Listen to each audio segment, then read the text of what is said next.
அனைவருக்கும் வணக்கம். நம்ம அரடா கணிதம் சேனல்ல போட்டித் தேர்வு கணக்குகள் பத்தி பார்த்துட்டு இருக்கோம். அந்த வரிசையில முந்தைய ஆண்டுகளில் கேட்கப்பட்ட ஒரு முக்கியமான கேள்வி. குரூப் 1 எக்ஸாம் 2011ஆம் ஆண்டு குரூப் 1 எக்ஸாம்ல கேட்கப்பட்ட கேள்வி.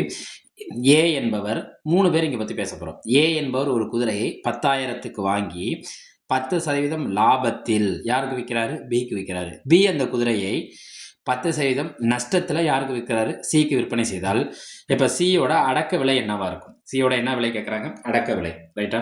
ஃபர்ஸ்ட் ஏங்கிறவர் எவ்வளோ ரூபாய்க்கு குதிரை வாங்குறாரு? 10,000 ரூபாய்க்கு வாங்கி ஃபர்ஸ்ட் கை மாத்துறது லாபம். லாபம் எத்தனை பர்சன்டேஜ்? 10%. அடுத்து கை மாத்துறது என்னன்னா நஷ்டம். நஷ்டம் எத்தனை பர்சன்டேஜ்? 10%. அப்போ அந்த பொருளோட அந்த சியோட விற்பனைக்கு செய்தால் சியோட என்ன விலை கேட்குறாங்க? அடக்க விலை கேட்குறாங்க. சியோட என்ன விலை கேட்குறாங்க?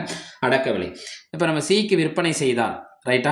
அப்போ இங்கே விற்பனை செய்தால், அப்போ விற்பனை விலையை கண்டுபிடிச்சாலே அதான் அடக்க விலைக்கு சமமாக போயிடும். அப்போ என்ன ஃபார்முலா?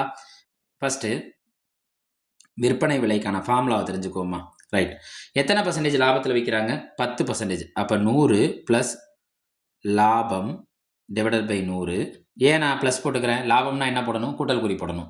பெருக்கல் 100. லாபத்துக்கு அப்புறம் எதில் விற்கிறாங்க? நஷ்டம் டிவைடட் பை 100. அப்போ அது எதை குறிக்கும்? நஷ்டம். ரைட்டா? எவ்வளோக்கு வாங்கியிருக்காங்க? அது அடக்க விலை. ஃபஸ்ட்டு இந்த குதிரையை வாங்கினது என்னது? அடக்க விலை. இந்த ஃபஸ்ட்டு வாங்கின அடக்க விலையை வச்சு கடைசி யாரோட அடக்க விலையை கண்டுபிடிக்கணும்? சியோட அடக்க விலையை கண்டுபிடிக்கணும். இப்போ என்ன செஞ்சிருக்காங்கன்னா, குதிரையை கைமாற்றி விட்டதுனால இந்த கேள்விக்கும் இங்கே எழுதியிருக்கிறதுக்கும் முரண்பாடாக தெரியும் உங்களுக்கு. ஆனால் குதிரையை கைமாற்றி விற்றதுங்கிறதுனால அது எந்த விலையை குறிக்கும்னா, இன்டெரக்டாக பார்க்குறப்ப விற்பனை விலையை தான் குறிக்கும். ரைட்டா? கண்டுபிடிப்போமா? ஃபஸ்ட்டு பாருங்கள், அந்த குதிரையை எத்தனை பர்சன்டேஜ் லாபத்தில் வாங்கியிருக்காங்க? 10% லாபத்தில் ஒருத்தர் கை மாற்றுறாங்க. டிவைடட் பை 100 பெருக்கல் திரும்ப அது 10% என்னத்தில் விற்கிறாங்க? நஷ்டத்தில் விற்கிறாங்க. பை 100. அடக்க விலை, இந்த குதிரையோட அடக்க விலை எவ்வளோ? 10,000. ரைட்டா? 100ஐயும் 10ஐயும் கூட்டா நம்மளுக்கு என்ன கிடைக்கும்? 110 பை 100. 100லேருந்து 10 கழிச்சா என்ன கிடைக்கும்?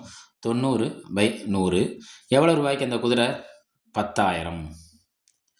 பாருங்க, ஒரு ஜீரோக்கு ஒரு ஜீரோ, ஒரு ஜீரோக்கு ஒரு ஜீரோ, ஒரு ஜீரோக்கு ஒரு ஜீரோ, ஒரு ஜீரோக்கு ஒரு ஜீரோ. இப்போ கீழே யாருமே இல்லை. கீழே 1 இருக்கதா அர்த்தம். 1 இருந்தாலும் 1 தான், இல்லைனாலும் 1 தான். மேலே யார் இருக்கான்னு பாருங்க. 110 பெருக்கல் 90. 110 பெருக்கல் என்ன கிடைக்கிது? 90. இப்போ பாருங்க, இதில் இருக்க எண்களை மட்டும் எடுத்துக்கோங்க. அதாவது பூஜ்ஜியம் இல்லா எண்கள். 11 இங்கே என்ன இருக்குது? 9. 11 9 99. எத்தனை ஜீரோ உங்களுக்கு தெரியுது? 2 ஜீரோ. அப்போ அந்த அடக்க விலை எவ்வளோ பாருங்கள்? சியோட அடக்க விலை என்னவாக இருந்திருக்குன்னு பாருங்கள். 9,990. சியோட விற்பனை விலை எவ்வளோ? 9,990. அவங்க கொடுத்துருக்க ஆப்ஷனில் ஆப்ஷன் யாரை குறிக்குது? Option B. ஆப்ஷன் யாரை குறிக்குது? ஆப்ஷன் பியை குறிக்குது.